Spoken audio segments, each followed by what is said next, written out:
ఇప్పుడు ఎప్పుడైతే ఇప్పుడు ముల్లంగిని అందుకే నేను ఔషధ పరంగా వాడుకున్నప్పుడు ఉన్నటువంటి రిజల్ట్స్ మనం ఆహారంలో ఉపయోగించుకున్నప్పుడు ఉండదు.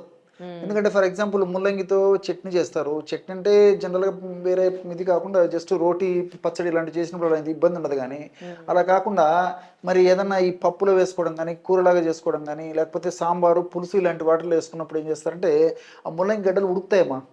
ఒక సర్టెన్ హీట్ రావడము, ఈ పద్ధతి జరిగినప్పుడు అంటే కొన్ని మైక్రో న్యూట్రియంట్స్ అయితే పోతాయి.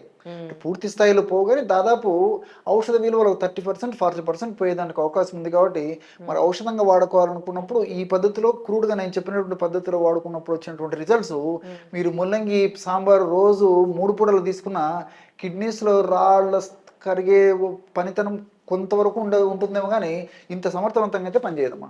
Right. And one more thing ఏంటంటే, మనం ఆ పద్ధతిలో తయారు చేసుకున్నప్పుడు ఇప్పుడు సాంబార్ గానీ, అదేవిధంగా ఈ యొక్క కూరలు గానీ, ఇలాంటివి చేసుకున్నప్పుడు సర్వసాధారణంగా ఏందంటే, అందులో ఉప్పు, కారము, మసాలాలు ఇవన్నీ ఏసేస్తామమ్మా. అవును. అప్పుడు వాటి యొక్క ఔషధ గుణాలు మరింత తగ్గిపోతాయి.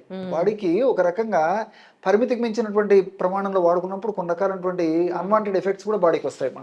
కాబట్టి ఇలాంటి వాటిని ఔషధంగా వాడినప్పుడు గుణాలు వేరు, ఆహారంగా వాడినప్పుడు గుణాలు వేరుగా ఉంటాయి. రైట్. కాబట్టి ఔషధంగా నేను చెప్పానమ్మా ఇప్పుడు. ఓకే. రైట్.